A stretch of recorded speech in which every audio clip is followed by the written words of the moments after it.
الحمد لله نحمده ونصلي ونسلم على رسوله الكريم أما بعد فأعوذ بالله من الشيطان الرجيم بسم الله الرحمن الرحيم لقد كان لكم في رسول الله أسوة حسنة وقال في مكان آخر وما آتاكم الرسول فخذوه وما نهاكم عنه فانتهوا صدق الله العظيم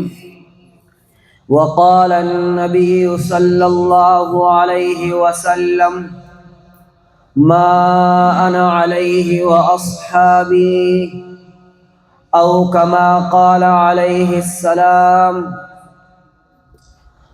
حضور آئے تو سر آفرینش پا گئی دنیا حضور آئے تو سر آفرینش پا گئی دنیا اندھیروں سے نکل کر روشنی میں آ گئی دنیا بجھے چہروں کے زنگ اترے ستے چہروں پہ نور آیا حضور آئے تو انسانوں کو جینے کا شعور آیا محترم سامعین، آج میں آپ حضرات کے سامنے جس موضوع پر لب کشائی کرنے کی جسارت کرنا چاہتا ہوں وہ ہے حضور علیہ السلام کی سیرت۔ محترم، آپ مختلف سیاسی اور مذہبی تقریریں سنتے رہتے ہیں، جو شعلے مقررین کے بھی کمی نہیں، پرسوز آواز والے خطبہ بھی بہت ہیں، کوئی ہنسانا جانتا ہے، کوئی رلانا جانتا ہے،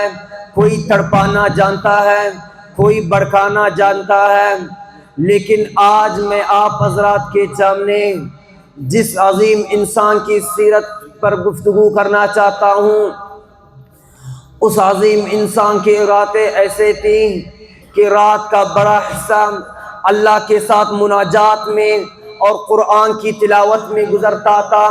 فرض نماز تو بہت دور کی بات ہے، اس عظیم انسان کی تہجد کی نماز بھی قضا نہ ہوتی تھی، الگ کے سارا دن مصروفیات ہوتی تھی۔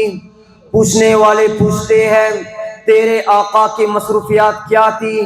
ادھر دیکھوں تو مختلف علاقوں سے آنے والے فوج سے ملاقات ہو رہی ہے، ادھر دیکھوں تو غریب اور مفلس مسلمان کے مسائل حل کیے جا رہے ہیں، ادھر دیکھوں تو ظالم اور مظلوم کے درمیان عدل کا فیصلہ کیا جا رہا ہے، ادھر دیکھوں تو پرسوز خطبے ارشاد فرمائے جا رہے ہیں، ادھر دیکھوں تو اماں عائشہ اور حفصہ جیسے امہات المؤمنین کے حقوق دیے جا رہے ہیں، ادھر دیکھوں تو فاطمہ اور زینب جیسی بنات طاہرات کے ساتھ محبت اور شفقت کا معاملہ ہو رہا ہے، ادھر دیکھوں تو آنے والی سائلین کی ضروریات پوری کی جا رہی ہے، ادھر دیکھوں تو صفا کی طلباء کی تعلیم و تربیت کا سلسلہ جاری ہے، ادھر دیکھوں تو ظالم کی سرکوئی کے لیے لشکریں روانہ کی جا رہی ہے۔ ارے سن لیجیے، میرے آقا، آپ کے آقا، پوری امت کے آقا ایسے بے تعلق نہ تھے کہ آپ کو گویان اور دھیان اپنی ذات کے علاوہ کوئی اور چیز کی فکر نہ ہو، آپ کو عرب کے ذرے ذرے کی فکر تھی، بیوی بچوں کی فکر تھی، یتیموں بیواؤں کی فکر تھی،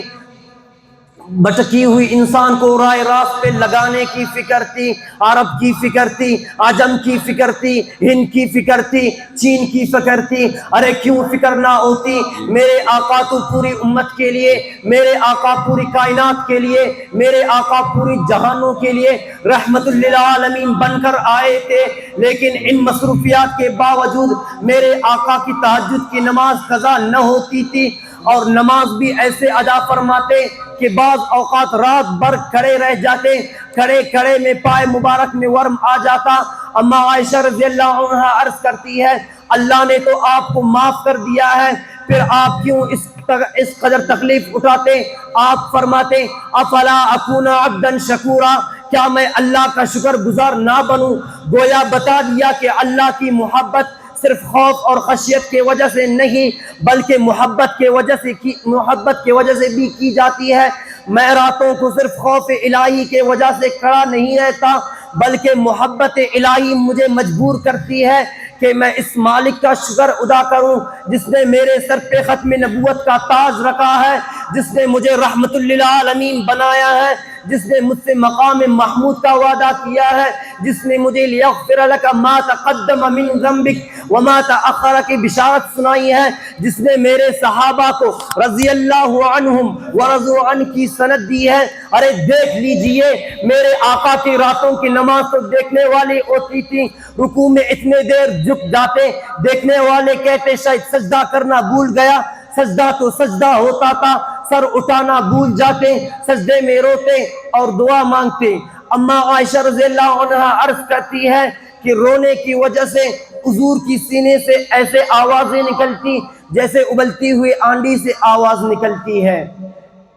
میرے دوستوں اور بزرگوں، میرے آقا رات کو سوتے بھی تھے، حقوق بھی ادا فرماتے، لیکن ان کے باوجود رات کا بڑا حصہ اللہ کی عبادت کے لیے مخصوص فرماتے تھے۔ راتوں کو لہو لہب میں گزارنے والوں اور عشق نبی کی دعویٰ کرنے والوں لوگوں، عبرت حاصل کرو اپنے نبی کی راتوں سے، نصیحت حاصل کرو اپنے نبی کی قیام اللیل سے، سجدوں سے، رکوع سے، مناجات سے، رونے سے، اللہ سے تڑپ تڑپ کر مانگنے سے۔ اے اللہ ہمیں بھی، آپ کو بھی، سب کو، پوری جہان کو، پوری امت کو حضور علیہ السلام کی راتوں کی عبادتوں میں سے کچھ حصہ عطا فرما۔ وآخر دعوانا ان الحمدللہ رب العالمین۔